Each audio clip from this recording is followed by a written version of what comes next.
2020 now. It is time to meet the candidates. Now, it can be easy to forget that we are actually in the middle of an election season. The campaigning itself has also gone viral, but our Sue O'Connell is not letting that stop her from talking to the candidates all around the region. First up, she sits down with one of the many candidates looking to replace Joe Kennedy III in Massachusetts' 4th Congressional District, Jessie Mermel.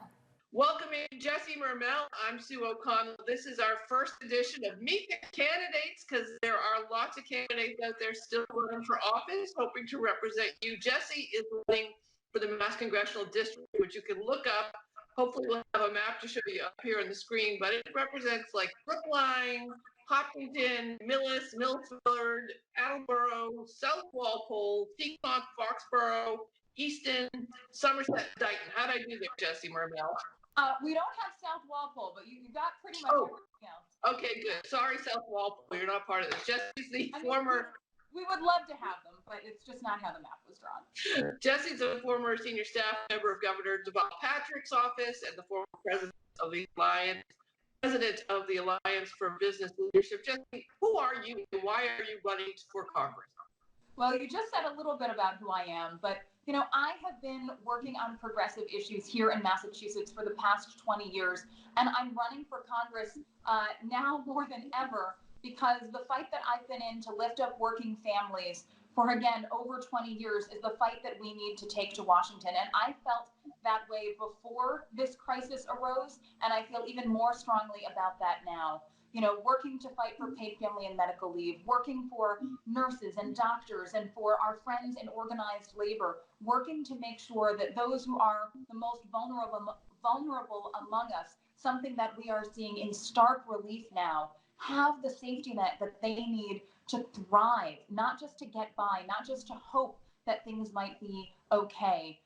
I was so proud to be one of the 8 people that the state legislature asked to come to the table to negotiate what is now the strongest paid family and medical leave law in the country. That felt like relevant experience a month ago. That feels even more important now and is one of the big reasons why I'm in this fight. It's a very crowded primary field on the Democratic side. What is it about you and your platform and your issues and your skill that you think would make you the better choice against these other Democrats, many of whom are progressive as well, that would be why folks should vote for you over the other folks in the primary? It's a great question. And, I really believe that more than anyone else in this race, I have the lived experience and the professional experience to represent everyone in this district. As you just mentioned, it is a remarkably economically diverse district. I talked a little bit about my professional background, but I grew up in a small farming town in rural Pennsylvania. It's a town that even before this crisis had a poverty rate at about 20%. And it used to have an economic engine fueled by coal or dairy, and there was a paper factory at the end of our main street that lost a shift when I was in elementary school and kept losing shifts until it was closed when I was in high school.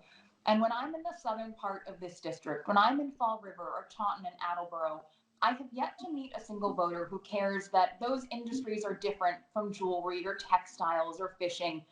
They care about the shared lived experience. They care that I had to be a part of a family conversation when my dad sat us down and said, things are going to have to be a little different around here after that plant at the end of Main Street closed. When I tell that story, I get a room full of nodding heads. That lived experience matters. So if you were in Congress right now, if you were representing the Mass Congressional 4th, what would you be doing?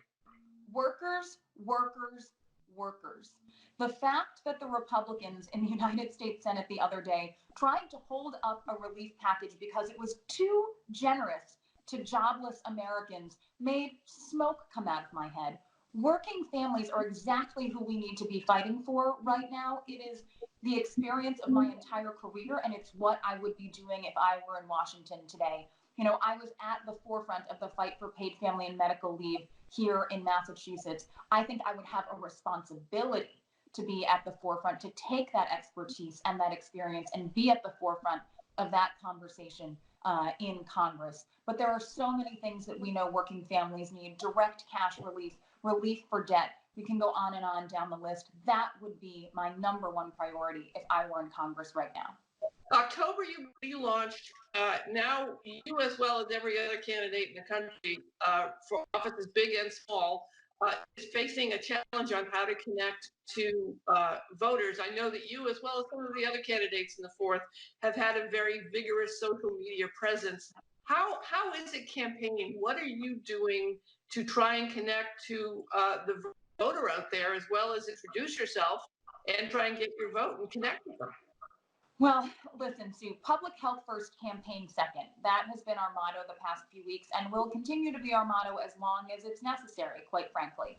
But we are trying to pivot and be as creative as humanly possible. If you had told me a few months ago that I'd be running for Congress from sweatpants in my couch, I'm not sure that I would have believed you, but here we are, and that's what the times call for. So we are trying to connect with folks on social media to the greatest extent possible. We are in regular contact with our supporters and voters and using relational organizing, peer-to-peer organizing, understanding that your friends and your neighbors and your coworkers are the voices you trust most at all times, but particularly right now. So we're firing up our troops and asking them to talk to those people in their lives about why more than ever, it's important that we have a strong democracy. And we're trying to do fun things too. You know, these are serious times. We need to take them seriously, but people also need moments of levity. So we created coloring book pages for kids based on our campaign. You know, you talked about Isabella, my dog. You can go to our social media feeds and download a picture of Isabella holding a campaign sign and print it out, color it, mail it in. We'll hang it up on our office when it's safe to do so. So we're trying to think outside the box. All ideas are welcome. There is no manual for how to do this, but we're putting public health first, campaign second, and trying to, within those confines, get in front of as many voters virtually as we possibly can. All right, Jesse Mermel, if folks want more information about your campaign, where can they go? JessieMermel.com. That's Jesse with an E, Mermel with two L's. Thanks again to Jesse Mermel and our own Sue O'Connell. Stay tuned to NECN and NECN.com for more of Sue's interviews with the candidates as we head towards primary election season in New England.